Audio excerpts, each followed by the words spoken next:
parents who have a favorite child. Tell me how it happened. I always understood my older son more. He had my character stubborn, straightforward, loved sports. When I looked at him, I saw myself, and it made me proud. The younger one was soft, creative. He painted, wrote poems, dreamed about things I could not grasp. And I often did not understand him. Sometimes I even dismissed his interests, thinking they were not serious. Now I see that it was not his fault, it was mine. I loved in the older one a reflection of myself, not him as a person. I admired his victories on the field, his strength, his determination. But I overlooked the quiet victories of the younger one, the drawings he made, the songs he composed, the kindness he showed. There were evenings when the older son and I watched matches together, shouting at the screen, celebrating goals, while the pair younger sat in his room alone, creating worlds on paper. I thought he was fine. I thought he did not need me. But in truth, he needed me even more. Only when the younger left home did I realize what I had lost. The silence in the house reminded me of his absence. And I understood that he too deserved my pride. He too deserved to feel that his father saw him, valued him, loved him not for being like me, but for being himself. I remember the day he showed me his first exhibition. I smiled politely, but inside I compared it to the medals of his brother. Now I regret that moment, because his art was his soul, and I failed to honor it. Years later, I see clearly, love should not be about recognizing yourself in your child. It should be about recognizing them, their uniqueness, their path, their light. My older son taught me strength, but my younger son taught me sensitivity, and both lessons were equally important. I just learned them too late. Today I carry both pride and guilt. Pride for the man my younger son has become, guilt for the years I did not give him the same warmth. And I hope that one day he will know that even if I failed to show it, he was always worthy of my love. I always thought that I loved my children equally. But when the younger one was born, he was fragile and needed more attention. The older daughter grew up independent, and I often told her, "You are strong, you understand." Now she is grown, and says she felt unnecessary. I never wanted that. I was simply afraid of losing the little one, and I did not notice that I lost her emotionally. There were nights when I sat by his bed, listening to his breathing, worrying about every cough, every fever, every shadow of weakness. I gave him all my energy, all my care, and in those moments I believed I was doing the right thing. But while I was protecting him, I was also building a wall between myself and my daughter. She learned to do homework alone, to cook simple meals, to hide her tears. She became strong not because she wanted to, but because she had no choice. Years passed, and I realized that strength can also be a burden. She carried it silently, and when she finally spoke, her words cut deep. She said she felt invisible, as if her place in the family was secondary. I tried to explain. I tried to tell her that my fear for her brother was overwhelming, that I thought she did not need me as much. But explanations do not erase memories. They do not heal the wounds of a child who grew up feeling less loved. Maybe I wanted the best. Maybe I believed my dividing my attention was temporary. But the truth is that when one child is constantly rescued, and the other is constantly told to be strong, both eventually pay their own price. The younger one grew up dependent, always expecting support, while the older one grew up distant, always questioning her worth. And I, as their mother, carry the weight of knowing that my choices shaped them in ways I never intended. Our son was the favorite, not because we loved him more. We were simply afraid for him. He was born after several losses, and every breath of his felt fragile. We protected him as much as we could, watching over him at night, worrying about every illness, every shadow of danger. To our daughter we said, "You are older. You must understand." She did understand. She tried to be strong. She tried to carry the weight of being the one who needed less. But inside it broke her. She grew up learning to hide her feelings, to smile when she wanted to cry, to be independent when she needed comfort. We thought we were teaching her resilience, but in truth, we were teaching her loneliness. Now she is grown, and She tells us that she felt invisible, that our love was uneven, that our fear for her brother became a wall between us and her, and we cannot deny it. Because her words are true, we try now to rebuild her trust, to show her that she matters, that she was never less loved, but time cannot be reversed. The years when she needed us are gone, and the scars remain. Perhaps we wanted the best. Perhaps we believed that protecting one child was saving the family. But the truth is that when one child is constantly sheltered and the other is constantly told to be strong, both eventually pay their own price. Our son grew up expecting protection, sometimes struggling to stand alone. Our daughter grew up questioning her worth, carrying strength that feels heavy. And we, as parents, carry the guilt of knowing that our choices shape them in ways we never intended. We hope that one day she will see our regret, our effort to make amends, and believe that even if we failed to show it, she was always worthy of our love. My younger son was always physically weaker. I was afraid for him, so I protected him more than the older one. I watched his steps, worried about his health, and gave him extra care. The older son grew up independent. He dressed himself, solved his problems, and I thought he did not need my support. I believed that strength was enough, that independence was proof he was fine. But now I see that he too wanted to feel my strength beside him. He wanted to know that even though he could stand alone, his father was still there, ready to hold him, ready to guide him. I made him strong, at the cost of his loneliness. He carried the weight of being the one who did not need help.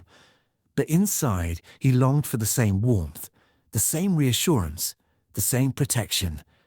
There were evenings when I sat by the younger one's bed, listening to his breathing, while the older sat in silence. Pretending he was fine, he learned to hide his needs, to bury his feelings, to be the one who never asked. Years later, I realized that strength without support becomes isolation. Independence without love becomes emptiness. My older son grew up believing that his worth was measured by how little he needed me, and that belief hurt him. Today I understand that both children needed me equally. One needed my shield, the other needed my presence. And by giving more to one, I took something away from the other. I hope that now, with time, I can show him that he was never less loved, that his strength was not a reason for me to step back, but a reason to stand closer, to remind him that even the strongest deserve to feel safe. Our son was the favourite not because we loved him more. We were simply afraid for him. He was born after several losses, and every breath of his felt fragile.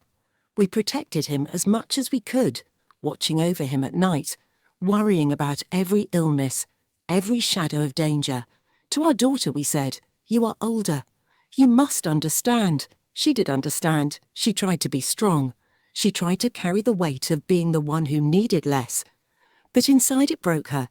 She grew up learning to hide her feelings, to smile when she wanted to cry, to be independent when she needed comfort. We thought we were teaching her resilience, but in truth, we were teaching her loneliness. Now she has grown, and she tells us that she felt invisible, that our love was uneven, that our fear for her brother became a wall between us and her. And we cannot deny it, because her words are true. We try now to rebuild her trust, to show her that she matters, that she was never less loved. But time cannot be reversed. The years when she needed us are gone, and the scars remain. Perhaps we wanted the best. Perhaps we believed that protecting one child was saving the family. But the truth is that when one child is constantly sheltered and the other is constantly told to be strong, both eventually pay their own price. Our son grew up expecting protection, sometimes struggling to stand alone. Our daughter grew up questioning her worth, carrying strength that feels heavy. And we, as parents, carry the guilt of knowing that our choices shape them in ways we never intended. We hope that one day she will see our regret, our effort to make amends, and believe that even if we failed to show it, she was always worthy of our love. We always said, "We love you equally." But when our daughter began to say that she felt unnecessary, we realized that our words did not match our actions. We took more photos of the younger one. We told more stories about his successes to our friends. We shared his achievements proudly. While hers were mentioned briefly, almost casually, it was unconscious. We did not plan to hurt her. We believed we were being fair, but our behavior showed otherwise. She noticed the difference. She saw the albums filled with his pictures. She heard the conversations where his name came first, and she felt the silence around her own victories. We thought she understood. We thought she was strong enough not to mind. But strength does not erase the need for recognition. Strength does not replace love shown equally. Now she tells us that those years shaped her, that she grew up believing she was less important, and her words cut deep. Because they reveal the truth we try to hide behind phrases. We did not want to cause pain, but we did. We did not want to create distance, but we did. Today we try to repair it, to show her that she was never less loved, to prove that our fear for her brother did not mean she mattered less, but time cannot be reversed. The memories remain. Perhaps we wanted the best. Perhaps we believed that protecting one child was saving the family. But the truth is that when one child is constantly celebrated and the other is constantly overlooked, both eventually pay their own price. Our son grew up expecting attention. Our daughter grew up questioning her worth.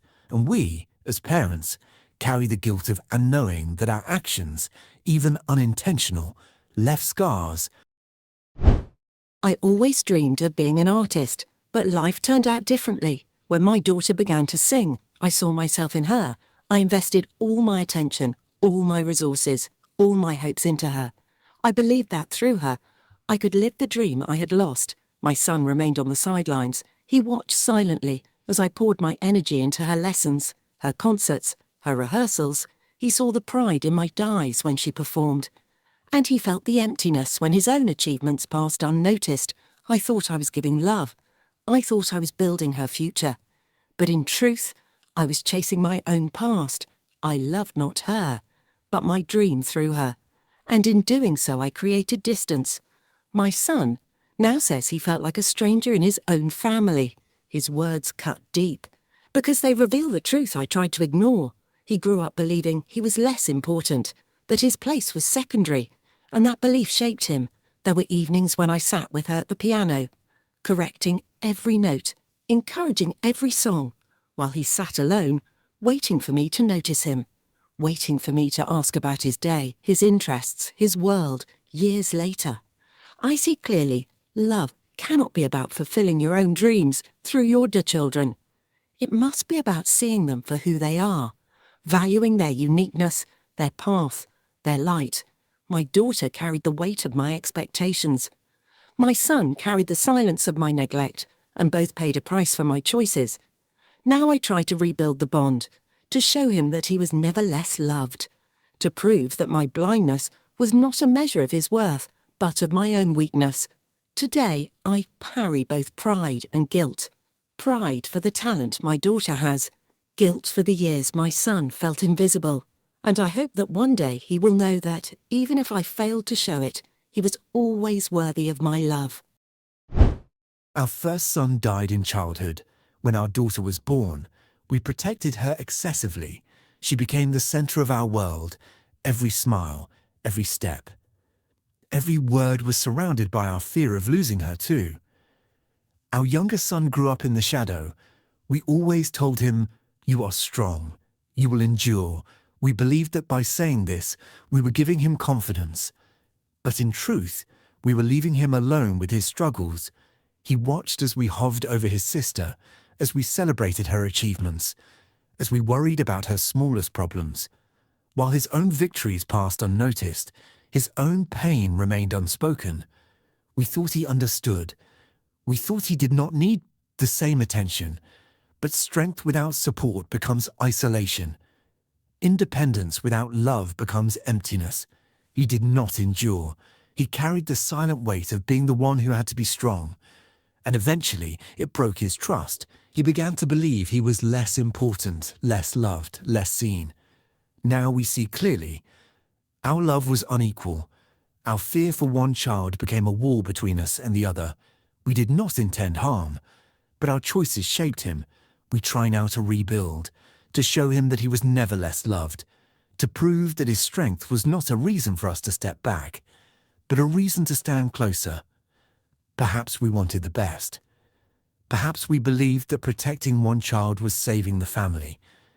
But the truth is that when one child is constantly sheltered and the other is constantly told to be strong, both eventually pay their own price. Our daughter grew up expecting protection. Our son grew up questioning his worth. And we, as parents, carry the guilt of knowing that our actions, even born of fear, left scars. Today we carry both love and regret.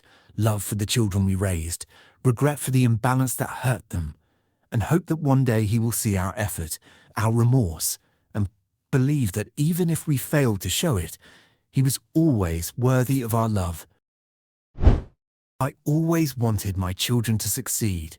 My older son was an excellent student, and I was proud of him. I praised him. I told everyone about his grades. I believed he was proof that my efforts as a father were working. My younger son struggled in school. He had difficulties with subjects. Sometimes he failed tests. Sometimes he lost motivation. And instead of supporting him, I often said, "Why can't you be like your brother?" I thought those words would push him, inspire him. But they were knives that cut his heart. He grew up in the shadow of comparison. Every achievement of his brother became a reminder of his own shortcomings. Every praise I gave to the older one became silence for him. He began to believe he was less, that he was not enough. Now he has grown, and he does not want to talk to me. He avoids conversations. He keeps his distance. And I understand why. My words built a wall between us. My comparisons became wounds that never healed. I realize now that success is not the same for every child. One shines in grades, another shines in creativity, in kindness, in resilience. But I failed to see that. I measured them both with the same ruler. And in doing so, I broke his pet trust. There were evenings when he tried to show me his drawings, his small victories. But I dismissed them. I was too focused on the report cards of his brother. I thought I was motivating him, but I was diminishing him. Today I carry guilt.